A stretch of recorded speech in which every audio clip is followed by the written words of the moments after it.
Hello, ladies and gentlemen. Here is Chapter 10, Strider. Frodo, Pippin, and Sam returned to their private parlour. There was no light. Merry was not there, and the fire had died down. When they blew the embers into a flame and put on a few sticks, they saw that Strider had come in quietly. He was sitting in a chair by the door. "Good evening," said Pippin. "Who are you and what do you want?" "I am called Strider," he answered, "and though you have forgotten it, your friend promised that you would have a quiet talk with me." "I think you said I might hear something to my advantage," said Frodo. "What have you to say?" "Lots," said Strider, "but of course I have my price." "What do you mean?" Frodo asked sharply. "Don't worry. I only mean this. I will tell you what I know and give you some good advice, but I shall want a reward." "What sort of reward?" said Frodo, beginning to suspect that he was dealing with a rogue, and wondering uneasily whether he had any money to spare. "No more than you can afford," said Strider with a slow smile, as if he guessed Frodo's thoughts. "Just this, you must take me along with you until I choose to leave you." "Oh, indeed," said Frodo, surprised but not altogether relieved. "Even if I wanted another companion, I should not agree to anything so rash until I knew a good deal more about you and your business." "Excellent," said Strider, crossing his legs and leaning back comfortably. "You have improved. It is a good start. You have been much too careless so far. Very good. I will tell you what I know and let you judge whether you will reward me or not. Perhaps you will be glad to reward me when you hear me out." "Go on then," said Frodo. "What do you know?" "Lots of things and dark things," said Strider gravely. "But about your business." He stood up and went to the door, opened it quickly and looked out. Then he shut it quietly and came back. "I have quick ears," he went on, lowering his voice, "and though I cannot disappear, I have hunted many wild things and always avoided being seen, if I wished. Now I was behind the hedge this evening on the road west of Bree, when 4 hobbits came out of the downlands. I need not repeat what they said to old Bombadil or to anyone else, but one thing interested me." "The name of Baggins must not be mentioned," one of them said. "I am Mr. Underhill, if any name must be given." That roused my curiosity, and I followed them. I slipped over the gate just behind them. Mr. Baggins may have a good reason for concealing his name, but if so, I think I should advise him and his friends to be more careful. "I do not see why that should interest you," said Frodo angrily. "And I have yet to learn why you should spy on my friend's movements." "Who are you? What is your real reason?" "Well answered," laughed Strider. "But the explanation is quite simple. I am looking for a hobbit called Frodo Baggins. I wish to find him quickly. I was told that he had left the Shire secretly." "That interested me. Now don't mistake me," he cried, as Frodo sprang up and Sam leapt forward with a growl. "I mean no harm. On the contrary, I mean to help you if I can. And all secrets are safe with me." He leaned forward and looked them in the eyes. "Listen carefully. The Black Riders have crossed the river. One came to the Greenway Gate on Monday, and another appeared later, coming up the Greenway from the south." There was a moment of silence.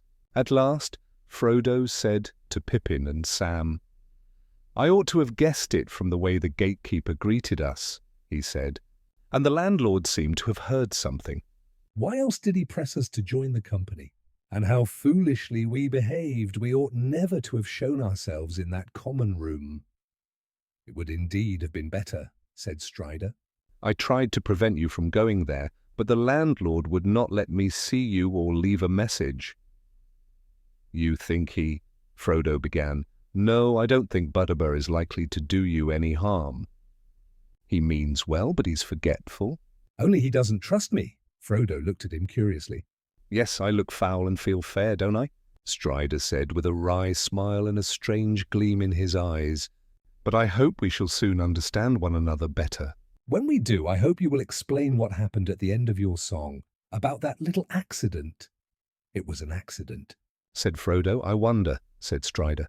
"Accident or no, it was a serious one. You've put yourself in peril."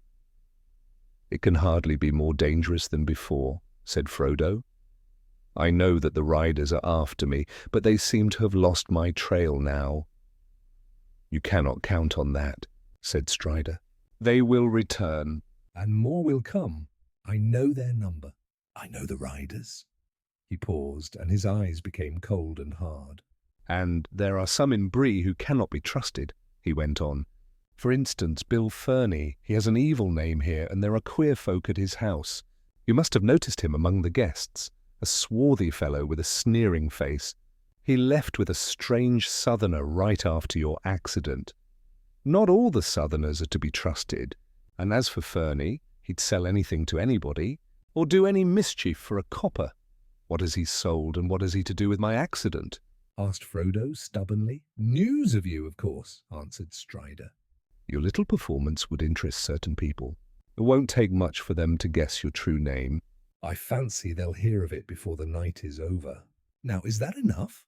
You can reward me as you like, take me as guide or not. But I can tell you I know all the lands between the Shire and the Misty Mountains, for I have wandered there many years. I'm older than I look, and I might be of service. You must leave the open road after tonight, for the riders will watch it day and night. You might get away from Bree and even reach the woods while the sun is up, but you won't go far. They will find you in the wild, in dark and lonely places. Do you want them to find you?" "They are terrible!" The hobbits gazed at him and were surprised to see his face full of sorrow, as if he were in pain. His hand gripped the chair arm. The room fell silent, and the light seemed to fade. For a moment he sat without speaking, as if lost in some dark memory, or listening to distant sounds of shadow. "There!" he cried suddenly, pressing his hand to his brow. "Maybe I know more of these pursuers than you do. You can fear them, but you do not fear them enough yet. Tomorrow you must flee if you can. Strider can take you by paths seldom trodden. Will you have him?" There was a heavy silence. Frodo did not answer, torn by doubt and fear. Sam frowned and looked at his master. At last he broke the silence. "Begging your pardon, Mr. Frodo, sir," said Sam stoutly. "I don't like this Strider.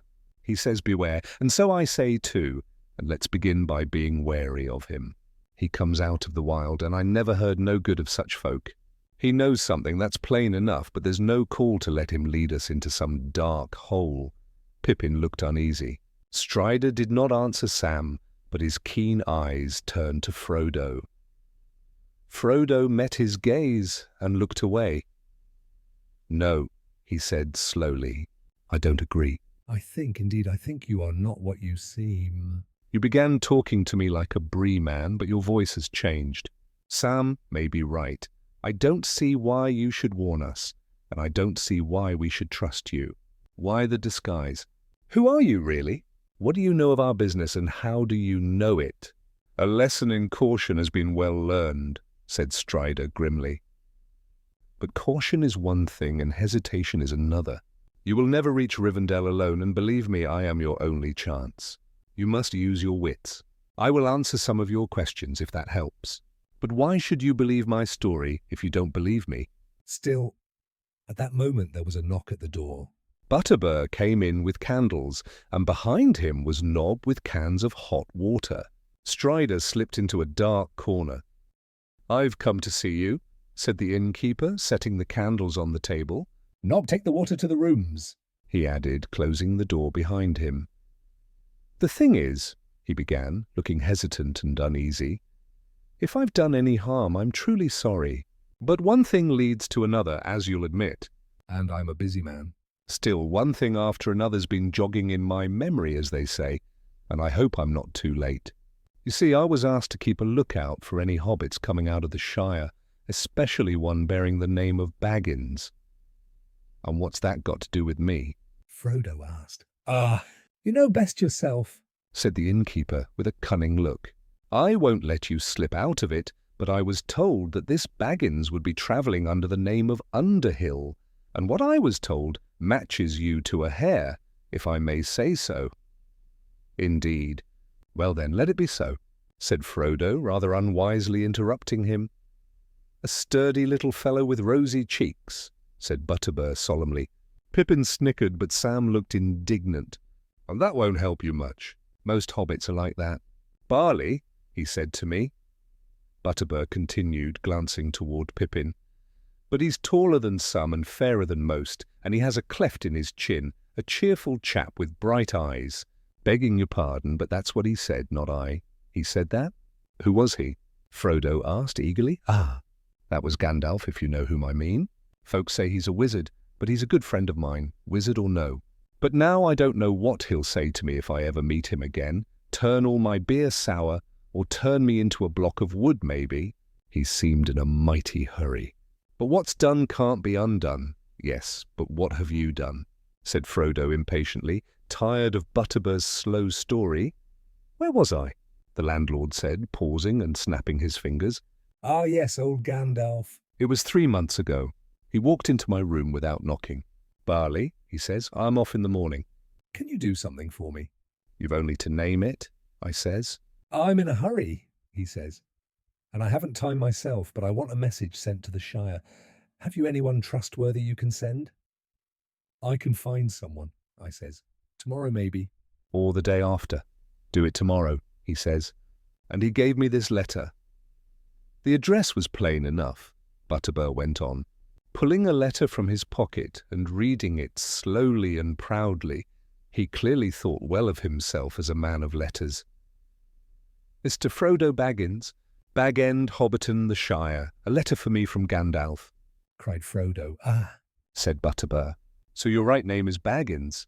It is, said Frodo. And you ought to have sent it to me at once and explain why you never did. Is that what you came to tell me, I suppose? Though you've taken a long time to come to the point. Poor old Butterbur looked deeply troubled. You're quite right, sir, he said. And I beg your pardon. And I'm dreading what Gandalf will say, if any harm's come of it. But I never meant to keep it back. I put it by safe. Only I couldn't find anyone willing to go down to the Shire, not the next day, nor the day after, and none of my folk were free. And then one thing after another drove it out of my mind. I'm a busy man, but I'll do whatever I can now to put things right. And if there's anything I can do to help, you've only to name it. I put the letter aside and promised Gandalf it should not be delayed, Butterbur went on. Barley, he says to me, this is one of my friends in the Shire. He may come this way soon, he and some companions.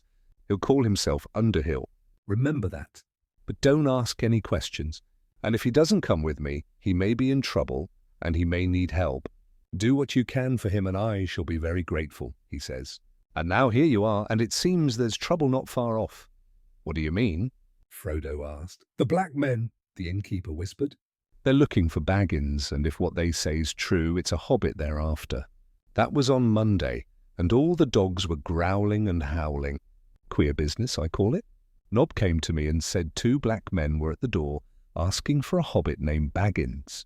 Nob's hair stood on end. I told them to clear off and slammed the door in their faces.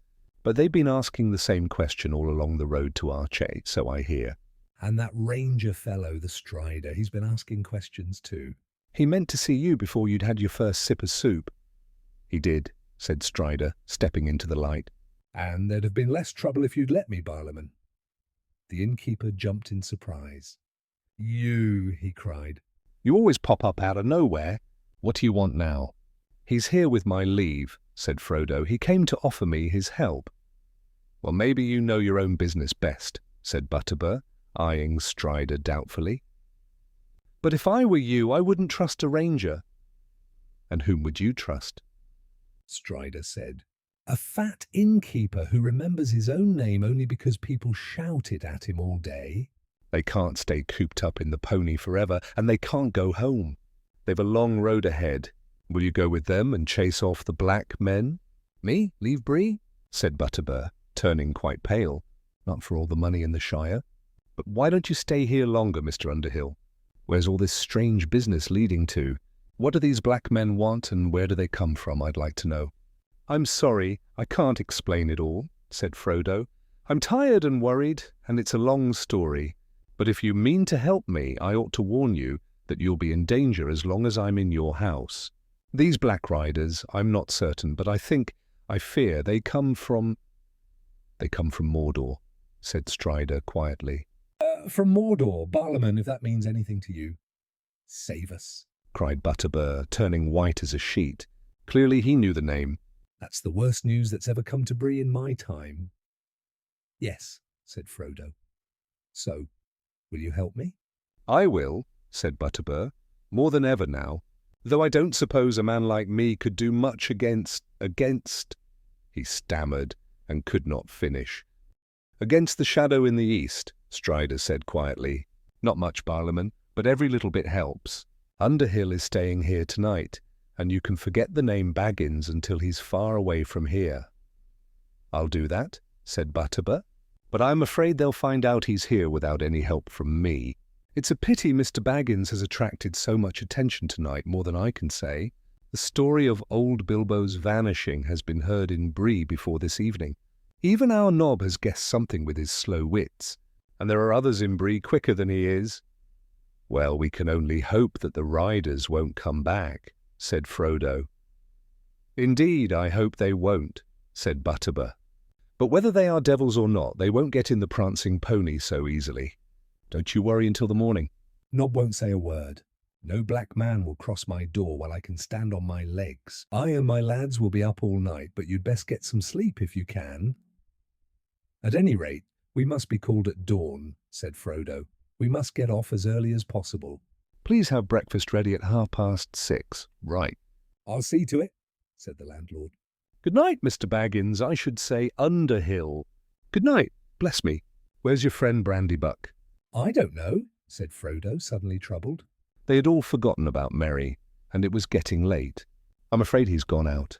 He said something about going out for a breath of air.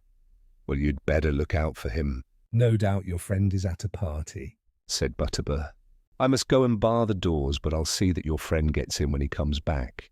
Better send Nob to look for him, I suppose. Good night to you all. At last, Mr. Butterbur went out, with another doubtful glance at Strider and a shake of his head. His footsteps echoed down the passage. Well, said Strider, when are you going to open that letter? Frodo looked carefully at the seal before breaking it. It seemed certainly to be Gandalf's. Indeed, it was Gandalf's strong, firm, but graceful script, and this was what he read: The Prancing Pony. Bree, mid-year's day, Shire year 1418, dear Frodo. Bad news has reached me here. I must leave at once. You had better leave Bag End soon, and get out of the Shire before the end of July at latest. I will return as soon as I can, and if I find you have gone, I will follow you. Leave a message for me here, if you pass through Bree. You can trust the landlord, Butterbur. You may meet a friend of mine on the road, a man, lean, dark, tall, who is known as Strider. He knows our business and will help you. Make for Rivendell. There you should find safety. I hope we shall meet again there. If I do not come, Elrond will advise you. Hurry! Gandalf P.S. Do not use it again, for any reason whatever. Do not travel by night. P.P.S. Make sure it is the real Strider. There are many strange men on the roads. His true name is Aragorn. Not all that is gold does glitter. Not all those who wander are lost. The old that is strong does not wither. Deep roots are not reached by the frost. From the ashes a fire shall be woken. A light from the shadows shall spring. Renewed shall be blade that was broken. The crownless again shall be king. P.P.P.S. I hope Butterbur sends this promptly. He is a worthy man, but his memory is like a lumber room. Thing wanted always buried. If he forgets, I shall roast him. Goodbye. Frodo read the letter to himself and then passed it to Pippin and Sam. Poor old Butterbur has made a real mess of things, he said. He deserves to be roasted. If I had this letter earlier, we might all have been safe in Rivendell by now. But what can have happened to Gandalf? He writes as if he were in terrible danger. He has been in danger for many years, said Strider. Frodo turned and looked at him thoughtfully, wondering about Gandalf's second postscript. Why didn't you tell me that you were Gandalf's friend at once? He asked. It would have saved time. Would it? Said Strider. Would any of you have believed me? I did not know about the letter. All I knew was that I had to convince you to trust me without proof if I was to help you. I had to be sure of you first. The enemy has set many traps for me. As soon as I was certain, I was ready to tell you anything. But I must admit, he added with a strange smile, I had hoped you would take me for my own sake. A hunted man sometimes wearies of distrust and longs for friendship. But here I believe my looks are against me. Yes, especially at first sight, said Pippin, laughing suddenly with relief after reading Gandalf's letter. But looks can be deceiving, as we say in the Shire, and I dare say we shall all look much the same after tramping through hedges and ditches for a few days. It will take more than a few days, or weeks or years of wandering in the wild to make you look like Strider, he answered. And you would die first, unless I taught you how to endure as the hard men of the north do. Pippin subsided, but Sam was not satisfied, and still eyed Strider dubiously. How do we know you are the Strider that Gandalf spoke of? He demanded. You never mentioned Gandalf till this letter came out. You might be a spy for all I can see, trying to lead us into a trap. Maybe you've killed the real Strider and took his clothes. What do you say to that? I say that you are a stout fellow, answered Strider. But I fear my only answer to you, Sam Gamgee, is this. If I had killed the real Strider, I could kill you. And I should have killed you already without so much talk. If I were after the ring, I could have it now. He stood up and suddenly seemed to tower over them. His eyes flashed, a chill light gleamed in them. From under his cloak he drew a hilt of a sword that shone dimly in the light. They all sat silent and motionless, Sam open-mouthed, staring up at him. But I am the real Strider, fortunately, he said, looking down at them, his face relaxing into a sudden smile. I am Aragorn, son of Arathorn, and if by life or death I can save you, I will. There was a long silence. At last Frodo spoke hesitantly. I believe you are a friend before the letter came, he said, or at least I wished to. You have frightened me several times tonight, but not in the way that servants of the enemy would, or so I imagine. I think one of his spies would, well, look fairer and feel fouler, if you understand me. I understand, Strider laughed. I seem wicked, but I give a better feeling. Isn't that so? All that is gold does not glitter. Not all those who wander are lost.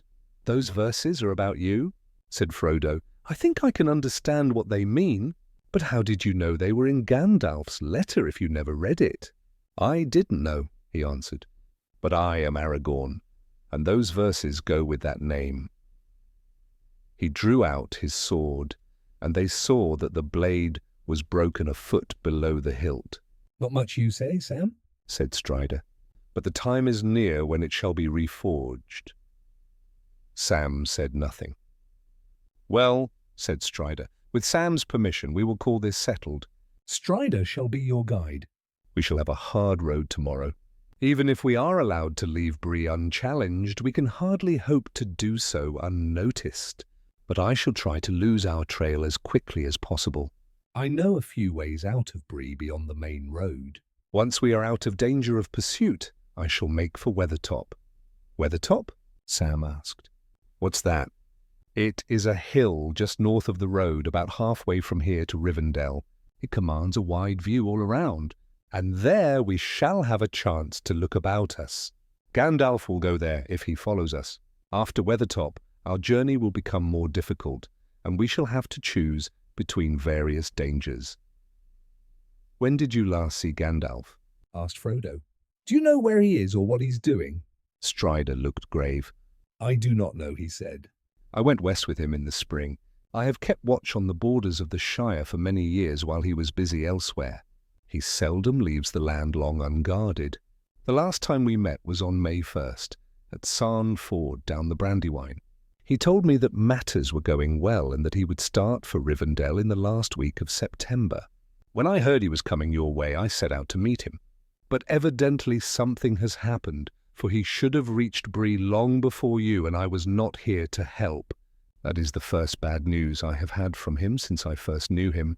We should have had messages, even if he could not come himself. When I returned some days ago, I heard evil tidings. News had spread that Gandalf was missing and that the riders had reappeared. Gildor's elves told me this. Then they told me that you had left their company but had not been heard of since leaving Buckland. I have watched the East Road anxiously ever since. Do you think the Black Riders had anything to do with it? With Gandalf's disappearance, I mean? Asked Frodo. I cannot imagine anything else that could hinder him except the enemy himself, said Strider. But do not give up hope. Gandalf is greater than you Shire folk know. You have seen only his jokes and toys. But this business of ours will be his greatest task. Pippin yawned. Beg pardon, he said, but I'm dead tired. In spite of all the danger and worry, I'd like to get to bed, or sleep right here where I sit. Where's that silly fellow Merry? If we have to go out and look for him, that'll be the last straw. At that moment, they heard a door bang and footsteps running along the passage. Merry burst in, with Nob at his heels. He shut and barred the door. He was out of breath and looked pale. They stared at him in alarm before he gasped out, "I've seen them, Frodo!" I've seen them. The Black Riders! The Black Riders, cried Frodo. Where? Here, in the village. I stayed indoors for an hour. And when you didn't come back, I went out for a stroll. I came back and stood under the lamp, looking at the stars. Suddenly I shivered, and I felt something horrible creeping near. One of them, darkest among shadows, passed across the road, just beyond the edge of the light. It slipped by without a sound. No horse. Which way did it go? Asked Strider sharply. Merry started and looked for the first time at the stranger. Go on, said Frodo. This is a friend of Gandalf's, I'll explain later. It seemed to go towards the road, eastward, said Merry. I tried to follow. Of course it vanished almost at once, but I turned down a lane and came to the last house on the road. Strider looked at Merry in wonder. You have a stout heart, he said, but it was foolish. I don't know, said Merry. Brave or foolish, I couldn't help myself. I felt drawn somehow. Anyway, I went on, and suddenly I heard something whispering.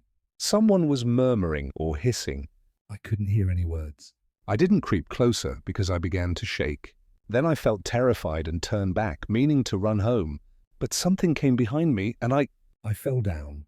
I found him, sir, Nob broke in. Mr. Butterbur sent me out with a lantern. I went down towards the west gate, and then up toward the south gate. Near Bill Fernie's house, I thought I saw something on the road.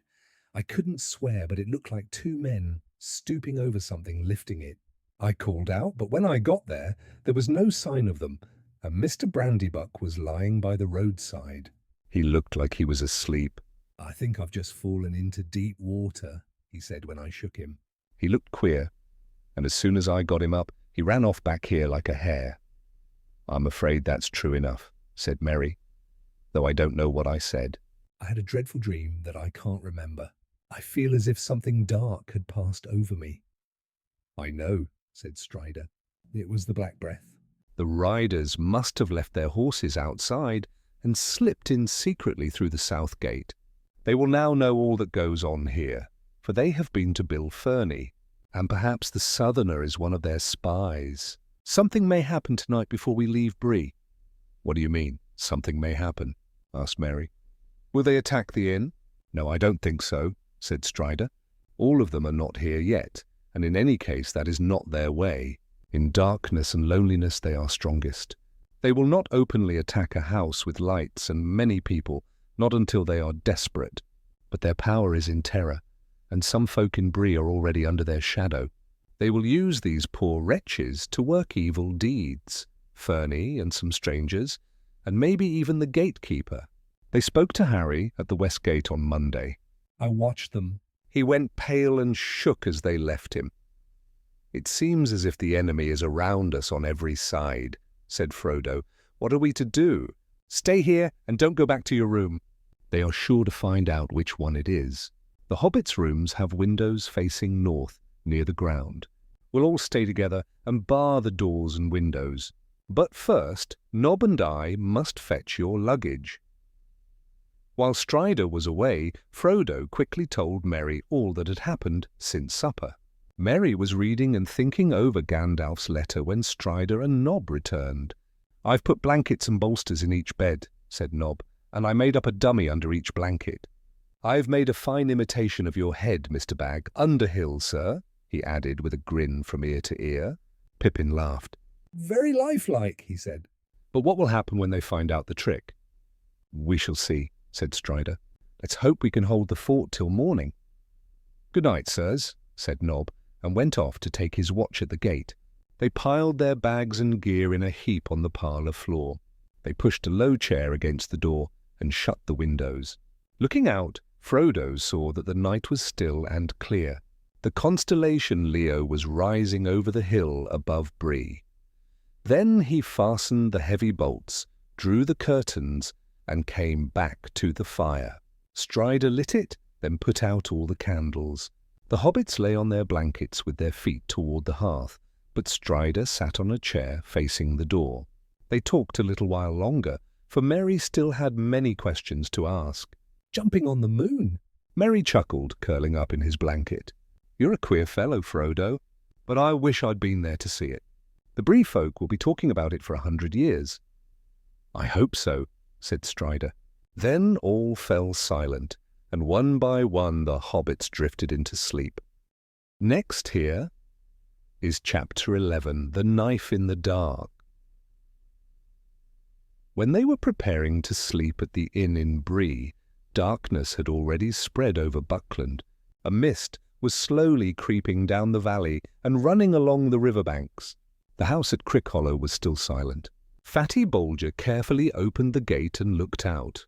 A sense of fear had been rising in him all day, and he could not rest on his bed. There was a hidden menace in the heavy air of the night. As he peered into the darkness, a black shadow moved under the trees. The gate seemed to open and close by itself without a sound. Terror filled him. He stepped back and stood trembling in the room for a moment. Then he shut and locked the door. The night deepened. There was a soft sound of horses stealthily trotting along the village road. They stopped by the gate, and 3 black figures entered like shadows of the night cutting across the land. One came to the door, another stood at the far corner of the house, and there they stood, silent as stone shadows, while the night slowly passed. The house and the trees waited in heavy stillness. Then there was a faint rustle in the leaves, and a cock crowed far away. The cold hour before dawn passed. The black shadow at the door did not move. In the starless darkness a sword was drawn, glimmering like a cold streak of light. Then there came a blow, soft but powerful, and the door quivered. "Open, in the name of Mordor!" cried a small, menacing voice. At the second blow the door creaked and fell backward, with the crash of splintering wood and a broken lock. The black shadows swiftly entered. At that very moment, from the trees nearby, a horn sounded. It tore through the night like a fire on the hilltop. "Awake! Fear! Fire! Foes, awake!" Fatty Bolger did not linger. The moment he saw the black shapes moving in from the garden, he knew he must run or be destroyed. He ran out the door, across the garden, and over the fields. When he reached the nearest house, more than a mile away, he fell at the threshold. "No, no, no!" he cried. "Not me! I haven't got it!" At first, no one could make out what he was babbling. At last they realized that the enemy had come to Buckland. Strangers had invaded. They wasted no time. "Fear! Fire! Foes!" The brandybucks were blowing the horn of Buckland, which had not been heard for 100 years, since the white wolves came from the winter marshes, when the Brandywine River was still frozen. "Awake! Awake!" from afar, other horns answered. The alarm spread. The black shadows fled from the house. One left a hobbit cloak on the doorstep as they ran. Hoofbeats echoed on the village road, then faded swiftly into the darkness. Across Crickhollow there were horns blowing, voices shouting, and feet running. But the black riders were galloping north toward the gate. Let the little folk shriek. Sauron would deal with them later. For now they had another purpose. They knew the house was empty and the ring was gone. They rode through the gateposts and vanished from the Shire. Around midnight, Frodo suddenly woke from a deep sleep, as if a sound or presence had disturbed him. He saw Strider sitting watchfully on a chair. His eyes shone in the firelight, which he had carefully tended and kept burning bright. He showed no sign or movement. Frodo soon fell asleep again. But his dreams became troubled by the sound of wind and galloping hooves. The wind seemed to rush through the house and shake it, and far away he heard a horn blowing wildly. He opened his eyes and heard a cock crow loudly in the inn-yard. Strider drew back the curtains and flung open the door. The first grey light of dawn shone into the room, and cold air rushed in. As soon as Strider roused them all, he went into their bedrooms. When they saw them, they were glad they had followed his advice. The windows had been forced open and were swinging, the curtains fluttering, the beds torn, pillows ripped and scattered across the floor. The brown rug slashed to pieces. Strider at once brought the innkeeper. Poor Butterbur looked sleepy and frightened. He had hardly slept all night, so he said, but had heard nothing. "Such a thing has never happened to me," he cried, raising his hands in horror. Guests can't sleep in their beds and pillows all ripped up. "What are we to do?" "Sad indeed," said Strider. "But now you may rest easy again, since you are rid of us. We shall be leaving at once. Don't trouble about breakfast. A drink and a bite standing will do. We'll pack in a few minutes." Butterbur hurried off to prepare their ponies and bring them a bite to eat, but he quickly returned bewildered. The ponies were gone. The stable doors had been opened in the night, and they were all gone. Not only Merry's ponies, but every horse and beast in the stable. Frodo collapsed at the news. How could they hope to reach Rivendell on foot, pursued by mounted enemies? It was as though they were setting out for the moon. Strider was silent for a while, looking at the hobbits as if to lift their courage and resolve. "The ponies would not have helped us to escape the riders," he said at last, thoughtfully, as though he guessed Frodo's thoughts. "On the roads I intend to take, we shall not be much slower on foot. I shall go on foot in any case. Food and gear are my concern. We will have nothing to eat between here and Rivendell except what we carry, and we should carry plenty, for we may be delayed or forced to go roundabout far from the direct path." "How much can you carry on your backs?" "As much as we must," answered Pippin, his heart sinking but trying to appear braver than he felt. "I can carry enough for two," said Sam stoutly. "Is there nothing to be done, Mr. Butterbur?" asked Frodo. "Can't we get a few ponies in the village, or even one, just for the baggage?" "I doubt we can hire them, but perhaps we can buy one," he said, uncertain whether he had enough money. "I doubt it," said Butterbur sadly. "There were 2 or 3 riding ponies stabled here, and they're all gone.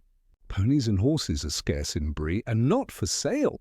But I'll do what I can and send Bob round to see." "Yes," said Strider reluctantly. "You should do so." "I fear we must try to get at least one pony." "But this will spoil any chance of an early, quiet departure. We might as well blow a horn to announce it." "That is part of their plan, no doubt." "That's something of an advantage," said Merry, "and more than a little. I hope we can have breakfast while we wait, and sit down to eat it." "Let's wait for Nob." In the end, everything was delayed for more than 3 hours. Bob returned with word that no horse or pony could be had for love or money anywhere, except one. Bill Ferny had a beast he might sell. "It's a poor, "Half-starved creature," said Bob, "but he won't sell it for less than 3 times its worth." with your situation, or I don't know Bill Ferny at all." "Bill Ferny?" said Frodo. "Could this be a trap?"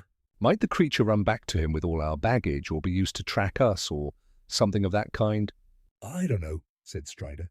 "But I can't imagine any beast returning to him once it has left.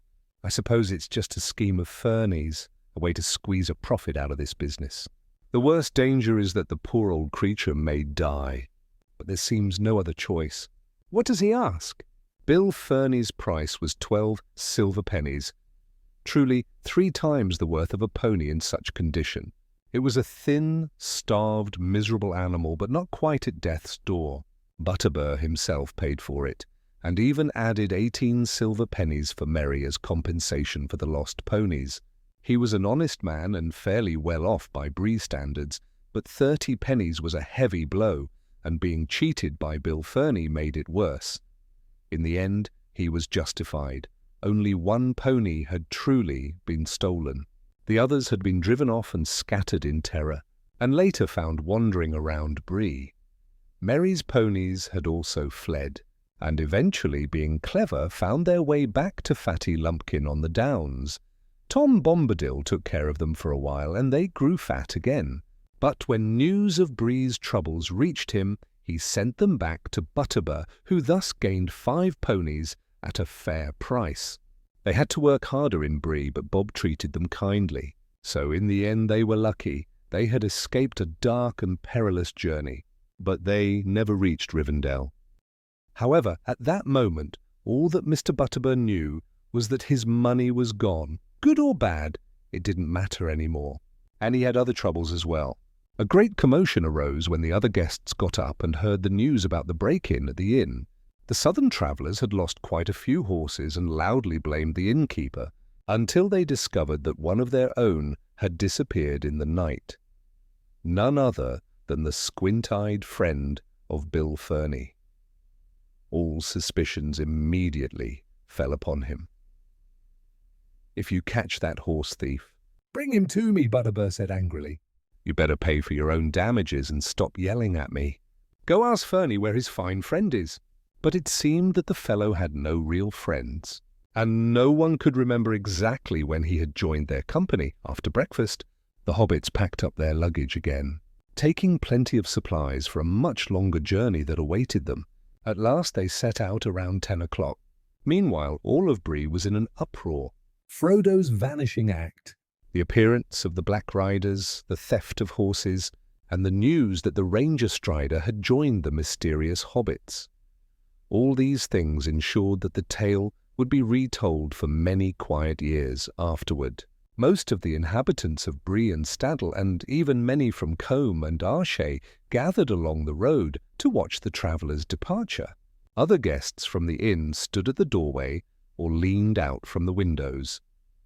Strider had changed his mind and decided to leave Bree by the main road. Any attempt to sneak out through the village would only make things worse.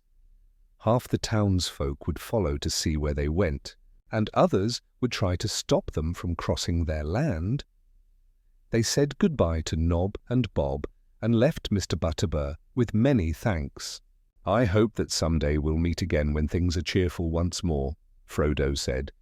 "There's nothing I'd like better than to stay quietly in your house for a while." They departed, anxious and uneasy under the gaze of the crowd. Not every face was friendly, and not every word spoken was kind, but Strider seemed to be feared by most of Bree's folk, and those he looked upon quickly closed their mouths and turned away. He walked ahead with Frodo, followed by Merry and Pippin. Last came Sam leading the pony, which was burdened with as much of their baggage as they dared to load upon it.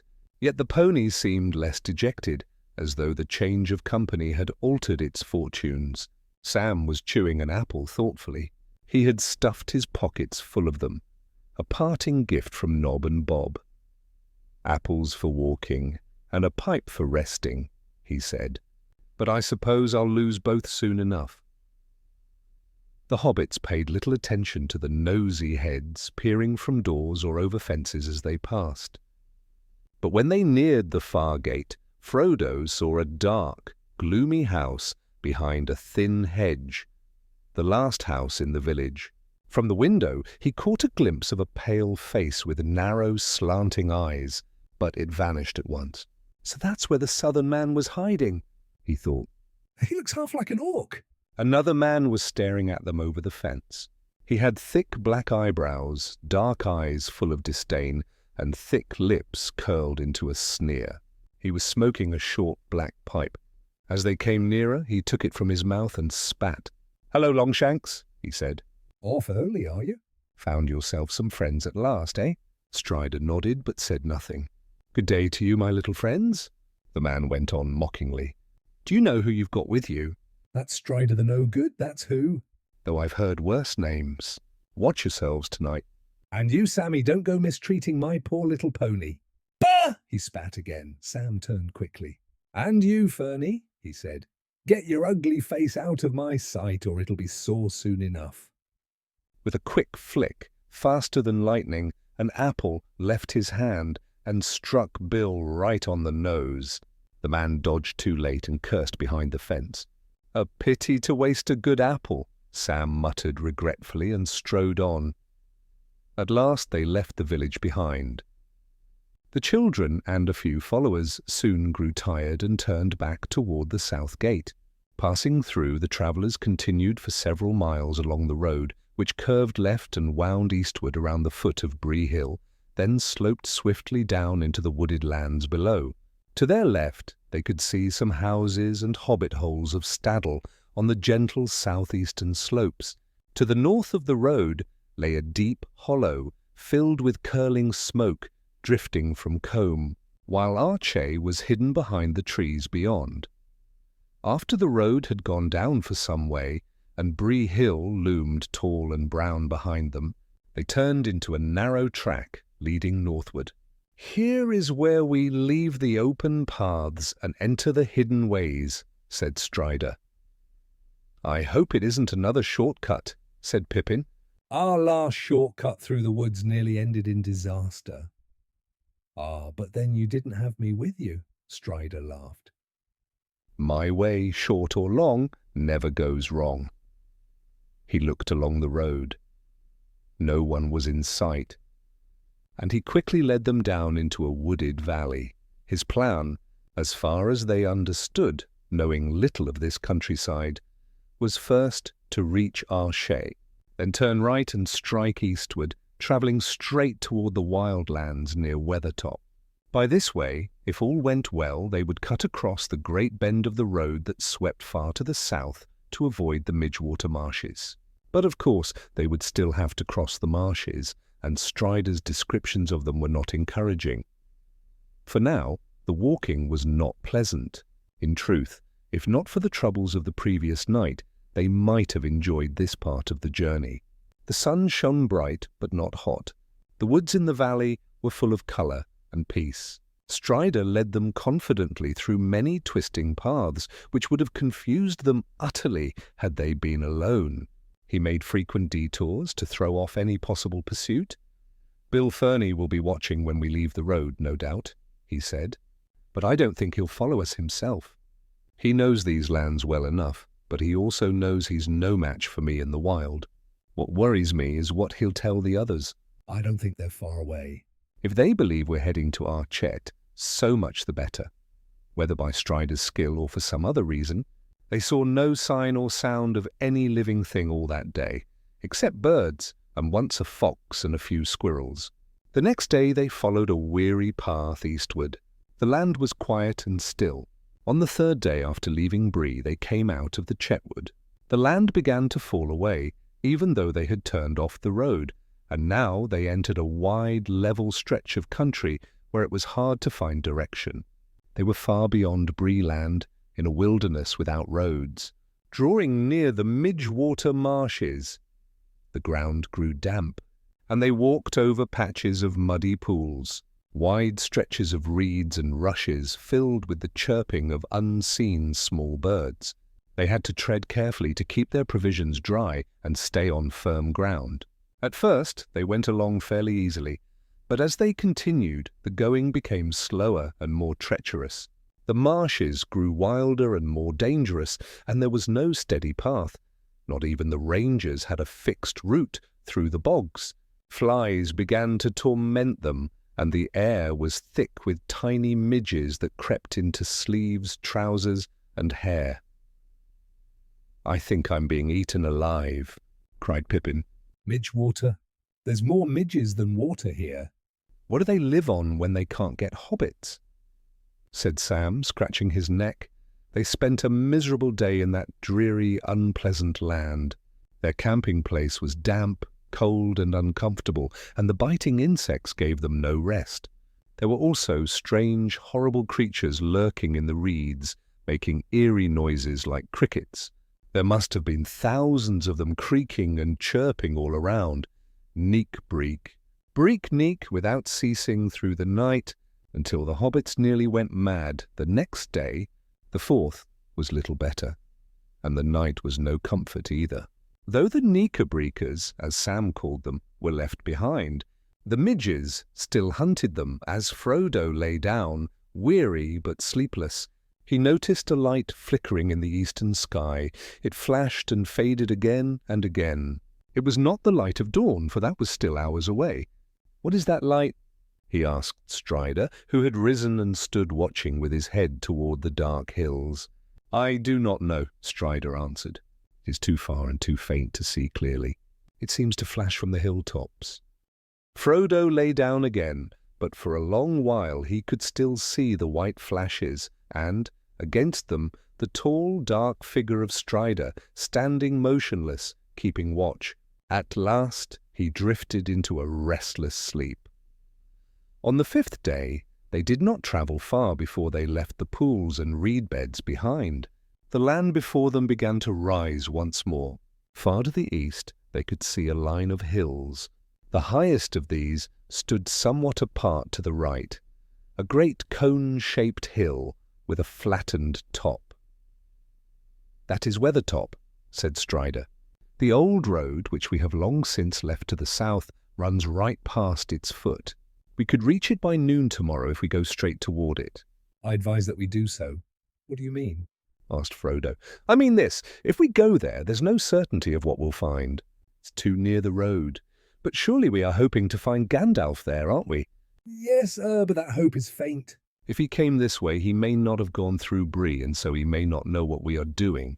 And in any case, unless we are very lucky, we shall miss each other. And for him, or for us to wait long, it would be unsafe. If the riders fail to find us in the wild, they may well make for Weathertop. It commands a wide view all around." Indeed, many birds and beasts in this country could see us there, and not all of them are to be trusted. "There are other spies more fell than they." The hobbits gazed uneasily at the distant hills. Sam glanced up at the pale sky, half expecting to see hawks or eagles wheeling above them with bright, unfriendly eyes. "You're making me feel uncomfortable and lonesome, Strider," he said. "What do you advise, then?" asked Frodo. "I think," Strider replied slowly, as though uncertain, "the best thing we can do is to go straight eastward from here if we can, toward the line of hills, but not to Weathertop itself. There's a path, I know, that runs to their northern feet. It will bring us to Weathertop from the north side. It's exposed. There we shall see what we shall see." All that day they plodded on until the cold evening light fell around them.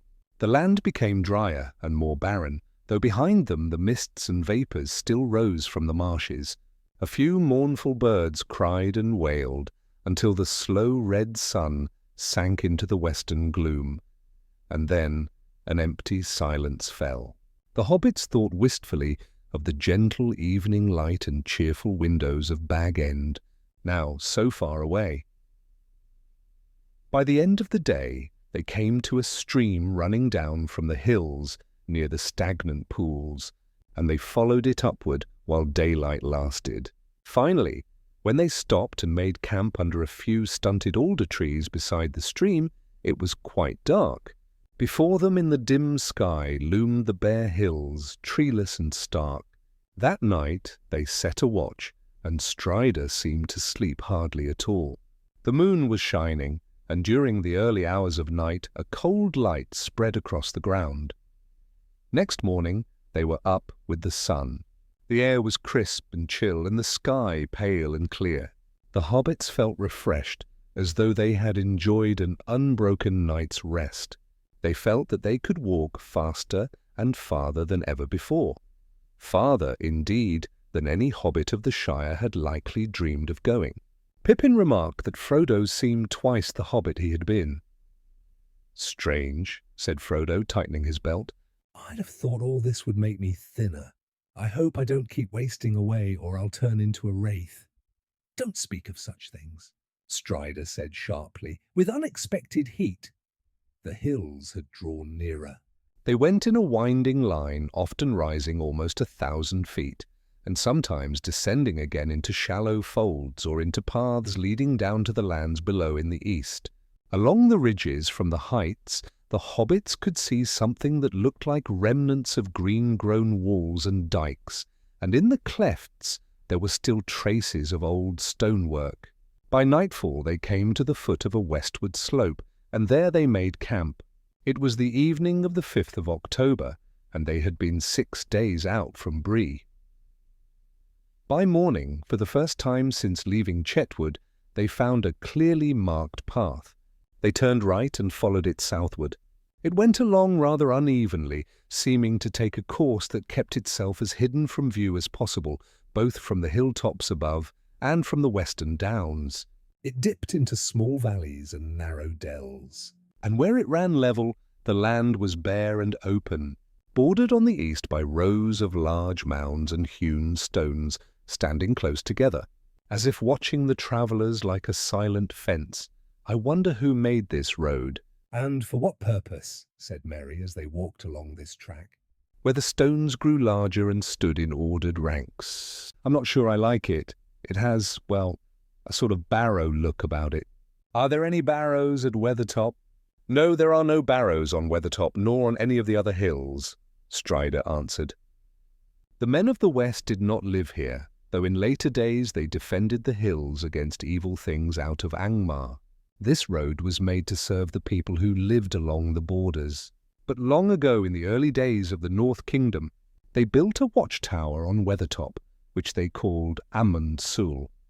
It was burned and broken, and now nothing remains of it but a tumbled ring, like a crown, upon the old hill's head. Yet it was high and fair. It is said that Elendil stood there to watch for the coming of Gil-galad from the west, in the days of the last alliance. The hobbits gazed at Strider in awe. It seemed he had learned not only the ancient lore, but also the forgotten roads of the wild. Who was Gil-galad? Asked Merry, but Strider did not answer. He seemed lost in thought. Then suddenly a quiet voice began to murmur, Gil-galad was an elven king. Of him the harpers sadly sing, the last whose realm was fair and free between the mountains and the sea. His sword was long, his spear was keen, his shining helm afar was seen.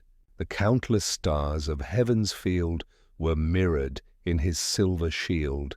But long ago he rode away, and where he dwelleth none can say. For into darkness fell his star in Mordor, where the shadows are. The others stared in surprise, for the voice was Sam's. "Don't stop," said Merry. "That's all I know," Sam stammered, blushing. "I learned it from old Mr. Bilbo when I was a lad. He used to tell me such tales, knowing I was always eager to hear about the elves. Mr. Bilbo taught me my letters, too. Dear old Mr. Bilbo was a wonderful teacher, and he made verses as well. He wrote the ones I just said. He didn't make them," said Strider. "They belong to an ancient lay, The Fall of Gil-galad, written in an elvish tongue. Bilbo must have translated it." I had not heard it rendered before. There's more of it, said Sam. All about Mordor. "I didn't learn that part. It gave me the shivers." I never thought I should be going the same road myself. "To Mordor!" cried Pippin. I hope it won't come to that. Do not speak that name so loudly, said Strider. By midday they had come to the southern end of the track, and before them, in the clear light of an October sun, they saw a grey-green bank rising steeply, with a path winding up to the summit. They decided to climb at once while daylight still lasted. Secrecy was no longer possible. They could only hope that no enemy or spy might see them. They saw no movement on the hill. If Gandalf was anywhere near, there was no sign of him. On the western slope of Weathertop, they found a sheltered hollow at the head of a grassy bowl. There, Sam and Pippin were left with the ponies, baggage, and gear. The other three went on. After half an hour of hard climbing, Strider reached the crown of the hill, Frodo and Merry following, breathless and weary. The last steep was covered with broken rock. At the top, as Strider had said, they found a wide ring of ancient stonework, now crumbling or buried deep in turf. In the midst of it, a cairn of broken stones had been piled. The rocks were blackened, as if scorched by fire. The ground all about was seared to the roots, and within the ring the grass was withered and shriveled, as though flames had swept the hilltop. But there was no living thing to be seen. Standing upon the edge of the ruined ring, they could look out far and wide. The land lay empty beneath them, barren and silent, save for patches of woodland southward and the gleam of waters here and there. Below them to the south, the old road ran like a pale ribbon, winding up and down out of the west until it vanished behind a dark ridge in the east. Nothing stirred upon it. Looking farther eastward, they saw the mountains. The nearest foothills were brown and hazy. Beyond them were higher ranges of grey, and behind those, white peaks glittered in the clouds. "So here we are," said Merry, "and it looks as cheerless and uninviting as could be. No water, no shelter, and no sign of Gandalf. But I don't blame him for not waiting if he ever came here, I wonder," said Strider, gazing about thoughtfully. "Even if he reached Bree 2 days later than we, he might have ridden here first. He could travel fast when pressed." Suddenly he stopped and looked at a stone on the top of the cairn. It was flatter than the rest, and whiter, as though it had escaped the fire. He lifted it and examined it, turning it in his fingers. "It was set here recently," he said. "What do you make of these scratches?" Frodo bent and looked. "It seems like a stroke, a dot, and then 3 more strokes," he said. "The left stroke might be a G rune," said Strider, "within a small circle. It could be a sign left by Gandalf, though I am not certain. The marks of fire are fresh, clearly, but they might mean something else. The Rangers also use runes, and they sometimes come here." "What do they mean, even if Gandalf made them?" asked Merry. "I think," said Strider, "they mean G3, that Gandalf was here on October the 3rd 3 days ago." It would also show he was in haste and danger, for he had no time to write more clearly. If so, we must be on our guard. I wish we could be sure that he made them. "Whatever they mean," said Frodo. "It would be a great comfort to know he was still on the road, whether before or behind us, perhaps," said Strider. "For my part, I believe he was here, and in peril. There are marks of fire." And now the flash we saw 3 nights ago from the east comes back to my mind. "I guess he was attacked upon this hilltop. But what the result was, I cannot say. He is not here now, and we must guard ourselves and find our own way to Rivendell as best we may." "How far is it to Rivendell?" asked Merry, glancing about uneasily. "From Weathertop, the world seems wide and wild. I do not know if the road has ever been measured in miles from the Forsaken Inn, a day east of Bree," said Strider. "Some say it is far, others less so. It is a strange road, and folk are always glad to reach its end, however long the journey seems. But I know from my own travels that with fair weather and no mishap, it is 12 days' journey from here to the ford of Bruinen, where the road crosses the Loudwater, flowing out of Rivendell. We have at least 2 weeks' journey before us, for I think we can not use the road." "2 weeks," said Frodo. "A lot may happen in that time." "It may indeed," said Strider. They stood for a while in silence on the hilltop, near its southern edge. In that lonely land, for the first time, Frodo felt the full weight of their wandering, his homelessness and peril. He longed desperately for the quiet safety of the Shire. He looked westward down the road he hated, the road that led home. Suddenly he realized that 2 small black shapes were moving slowly along it westward, and as he looked again, he saw 3 others creeping east to meet them. He gave a cry and caught at Strider's arm. "Look," he said, pointing down. Immediately Strider flung himself down behind the rim of the broken ring, dragging Frodo beside him. Merry threw himself flat on the other side. "What is it?" he whispered. "I do not know," Strider answered, "but I fear the worst." They crawled up again to peer through a gap between 2 jagged stones. The light had dimmed. The morning was far spent, and clouds drifting from the east had veiled the sun, as if twilight were coming early. They could see all the shapes now, but neither Frodo nor Merry could discern their forms clearly.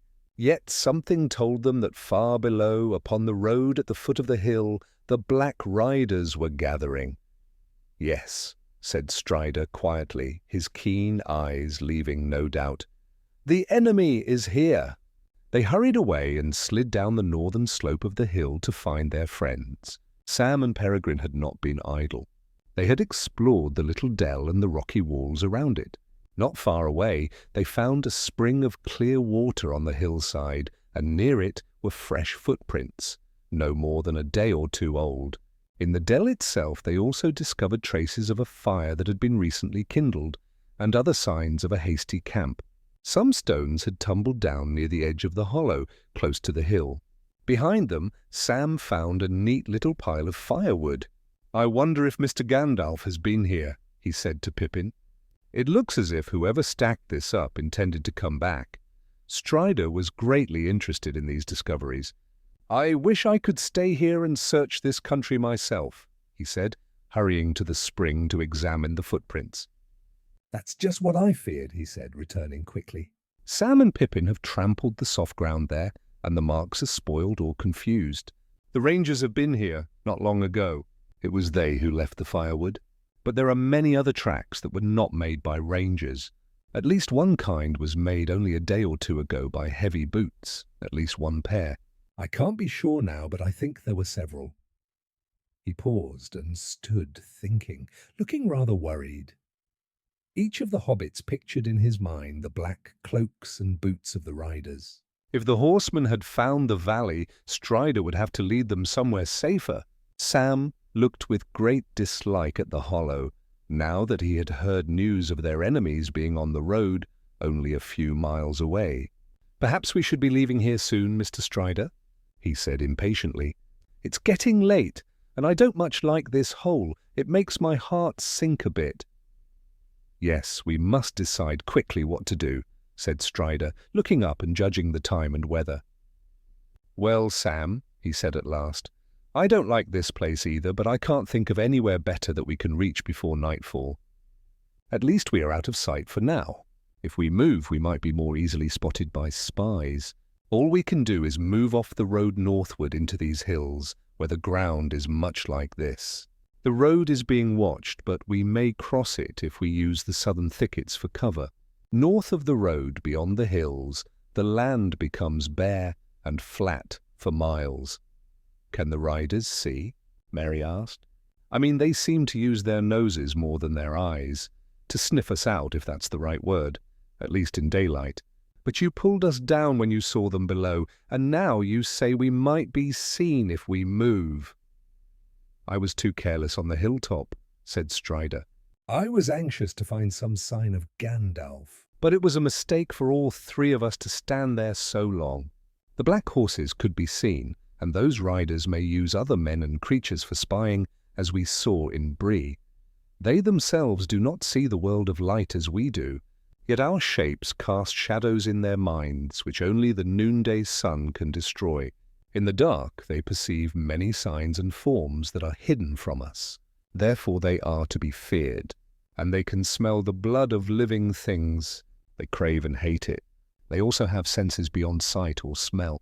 We can feel their presence. It makes our hearts tremble before we even see them, but they feel us more clearly." "And," he added, his voice dropping to a whisper, "the ring draws them." "There's no escape then?" Frodo said wildly, looking around. "If I move, I shall be seen and hunted. If I stay, I draw them to me." Strider laid his hand on Frodo's shoulder. There is still hope," he said. "You are not alone. Let us use that pile of wood to have a fire ready. Here we cannot hide or defend ourselves easily, but fire will serve both purposes. Sauron may use fire for his evil works, as he uses everything else, but these riders do not love it, and they fear those who wield it." "Fire is our friend in the wilderness." "Maybe," Sam muttered. "It's also a good way of saying here we are. Unless shouting it out loud is better, I suppose." They went down to a lower and better sheltered corner of the dell and built a fire, then prepared a meal. The afternoon was waning, and the air grew chilly. They suddenly felt very hungry, for they had eaten nothing since breakfast, but they dared not make more than a thin soup. The land before them was empty. No birds or beasts stirred there. It was a barren country, unfriendly to all peoples. Sometimes rangers crossed it, following the hills, but they were few and did not stay. Other travellers were rare and fearsome. Great trolls sometimes crept down from the northern valleys of the misty mountains. Only on the road were there still travellers, mostly dwarves, hurrying on their business and exchanging few words with strangers. "I don't know how long our food will last," said Frodo. "We must be careful with the rest. This soup is no feast, but we should enjoy it as much as we can if we've 2 weeks or more ahead of us." "There is food in the wild," said Strider, "berries, roots, and herbs, and I have some skill in hunting when need arises. You need not fear starvation before winter comes, but finding food is slow and tiring work, and we must be swift. Let us tighten our belts and hope for the tables of Elrond." The cold grew as night fell. Looking out from the dell, they could see nothing but a grey waste sinking into shadow. The sky above cleared again, and slowly the stars came out, glittering. Frodo and his companions huddled close to the fire, wrapped in their cloaks and blankets.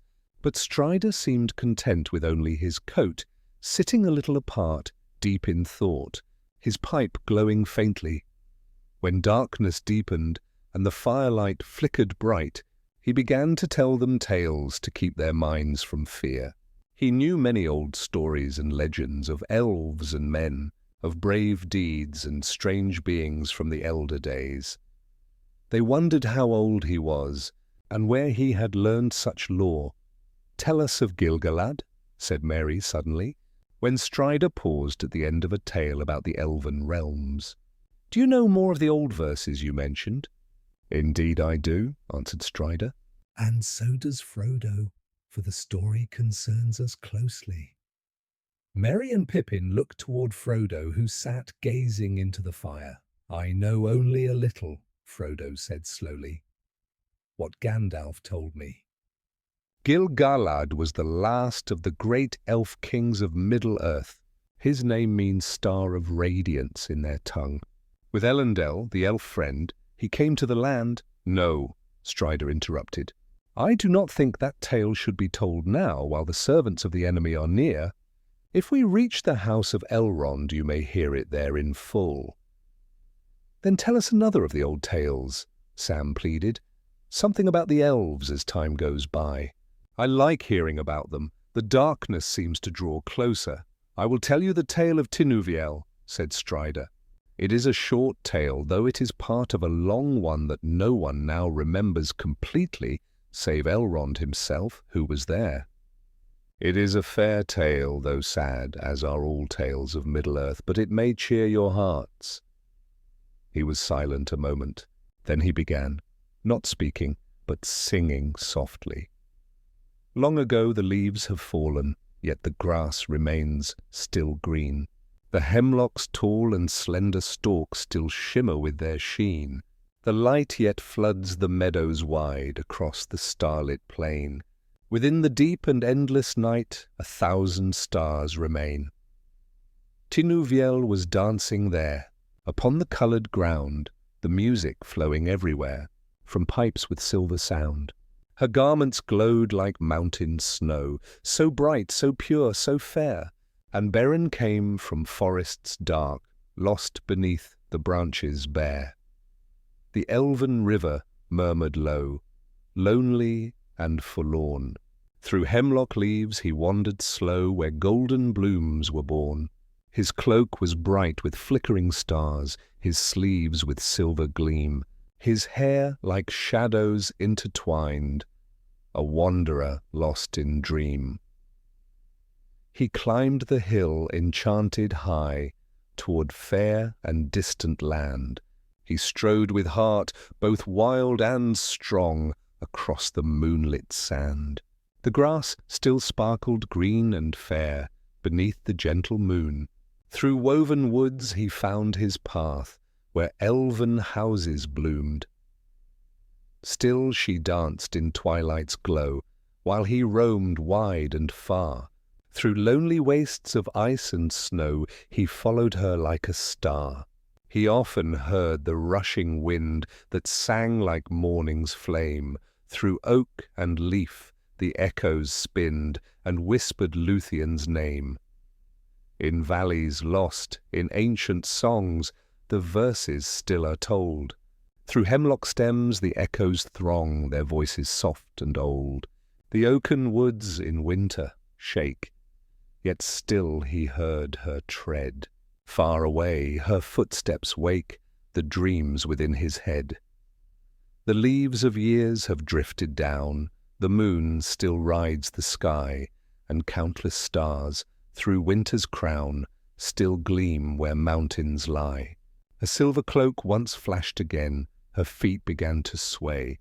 Even the frost was caught in dance as winter passed away. Her song soared high and spring was born, like birds in morning's air, like waterfalls that laugh through dawn, their shining spray laid bare. Among the hills the elven flowers bloomed bright beneath the sun. Her steps brought healing to the earth, to him whose heart was one. He waited there for her return, to sing and dance once more upon the quiet meadow green by forest's silver shore. Yet once again she slipped away, but he was fleet of feet. Tinuviel, Tinuviel. he called her name so sweet. The elven name he spoke with love, so fervent, pure, and deep. She paused to listen from above, enchanted, lost in sleep. Then with a voice both fair and strong, he cast a binding spell. Beren is here, he whispered clear. And Lúthien's heart fell. She came into his open arms, her starlit eyes agleam. Within her hair of midnight charms his heart began to dream. Above them shone the trembling stars.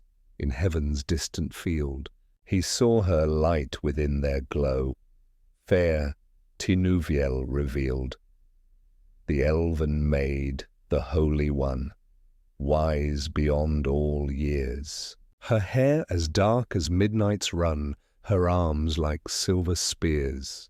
Their fate was bound through time and pain, through mountain cold and bare, through iron hills and gates of chain, through forests bleak and rare. The sea between them rose so vast, and yet they found their way. Through years and shadows long gone past, they met again one day, and through the woods and over stone their song still echoes clear. Of Beren and of Lúthien, a tale the ages hear. The ranger sighed and paused a while before he spoke again. That is a song, he said, in the mode that the elves call Anthenoth. But it is very hard to render it properly in our common speech, and this is but an echo of it. It tells of the meeting between Beren son of Barahir and Lúthien Tinuviel. Beren was a mortal man, but Tinuviel was the daughter of Thingol, a king of the elves in Middle-earth when the world was yet young, and she was the fairest maiden among all the children of the world. When the stars shone still upon the mists of the northern lands, they were her delight, and her face glimmered with the light of heaven. In those days the great enemy, of whom Sauron of Mordor was but a servant, dwelt in Angband in the north, and the elves of the west, who had returned to Middle-earth, made war upon him, to recover the Silmarils that he had stolen, and the fathers of men aided the elves. But the enemy was victorious, and Barahir was slain, while Beren escaped from the dreadful slaughter upon the mountains of terror, and came to the hidden realm of Thingol, under the forest of Neldoreth. There he beheld Lúthien singing, she whom the elves call Nightingale in the twilight. Many sorrows fell upon them thereafter, and they were long separated. Tinuviel rescued Beren from the dungeons of Sauron, and together they endured many perils and hardships.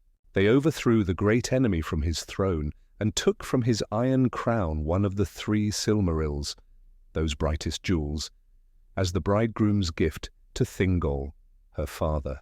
But at last Beren was slain by the wolf that came from the gates of Angband, and he died in the arms of Tinuviel. Yet she chose mortality, that she might die in the world and follow him. And the songs say that beyond the sundering seas they met again, and after a time they returned once more to live and walk together beneath the green woods. And they passed long, long ago before the world was diminished. That was Luthien Tinuviel, the only one among all the elven kindred who truly died and left the world. And the elves lost her, whom they most dearly loved.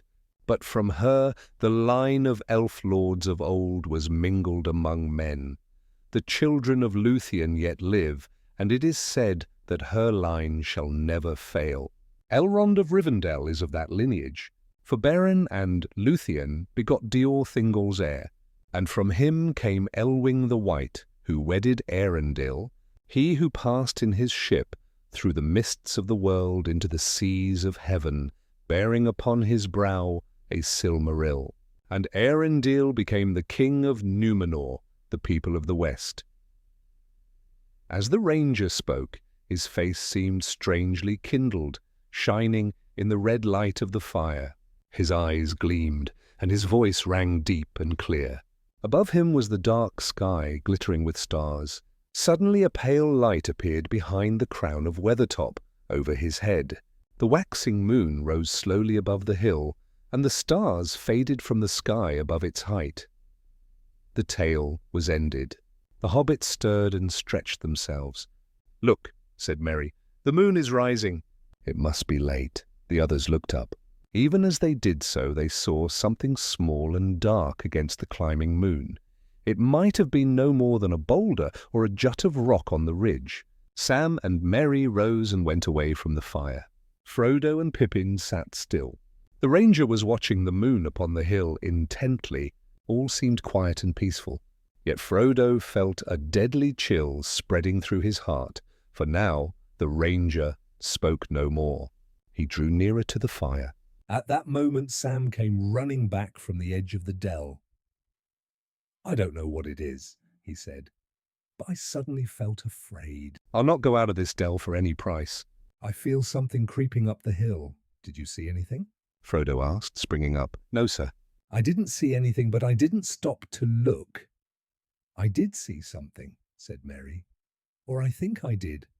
Away westward, where the moonlight fell on the flats beyond the shadow of the hills. I thought there were 2 or 3 black shapes there." "They seem to be moving this way." "Keep close to the fire with your faces outward," cried the ranger. "And hold some of the longer sticks in your hands."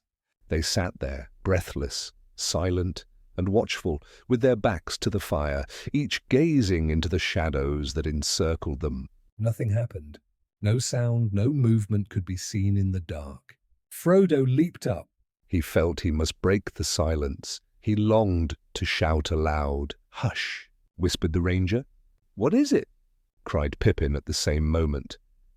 At the top of the little dell on the side of the hill, they felt rather than saw a shadow rise, one shadow or more. The matter was soon beyond doubt. 3 or 4 tall black shapes were standing on the slope above them, looking down. So black they were that they seemed holes in the darkness behind them.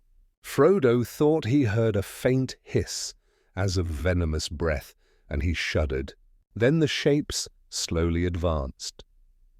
Terror overcame Pippin and Merry, and they threw themselves flat upon the ground. Sam sprang towards Frodo. Frodo was as frightened as his companions, trembling as if with cold, yet his fear did not swallow up his sudden desire to put on the ring. The longing to do so mastered him, and he no longer thought of anything else. He forgot the barrow, forgot Gandalf's warning, but it seemed as if some power urged him to disregard all counsels and obey its will. There was no hope left of escape, nor of doing anything else, good or ill. He felt only that he must take out the ring and put it on his finger. He could not speak. He felt Sam watching him, as if knowing that his master was in great peril, but he could not turn toward him. He shut his eyes and shivered for a moment, but resistance became unbearable, and at last he slowly drew out the chain and slipped the ring upon the forefinger of his left hand. Instantly, though everything else remained as before, dim and dark, the black shapes became terribly clear. Beneath their black wrappings he could see them plainly. There were 5 tall figures, 2 standing on the lip of the dell, 3 advancing. Their faces were white and cruel, and in their merciless eyes there was a dreadful light. Beneath their cloaks were long grey robes. Upon their heads were helms of silver. Their long hair was grey, and their lean arms bore swords of steel. Their eyes burned into him as they rushed forward. In despair, Frodo drew his own sword, and it seemed to him that it glowed red, as if it were a live coal. 2 of the figures halted. The third, taller than the rest, had hair long and gleaming, and upon his helm was a crown. One hand held a long sword, the other a knife. Both blade and hand shone with a pale light. He sprang forward and bore down upon Frodo. At that moment Frodo threw himself forward upon the ground, and he heard himself crying aloud, "O Elbereth!" Gilthoniel. At the same instant he struck at the feet of his enemy. A shrill cry rang out, piercing the night, and Frodo fell, as if pierced by a cold, venomous dart that had entered his left shoulder. Even as he sank into darkness, he seemed to see through swirling mist the shape of the ranger springing out of the shadows with a flaming brand in either hand. With a last effort, Frodo dropped his sword, pulled the ring from his finger, and clutched it tightly in his right hand.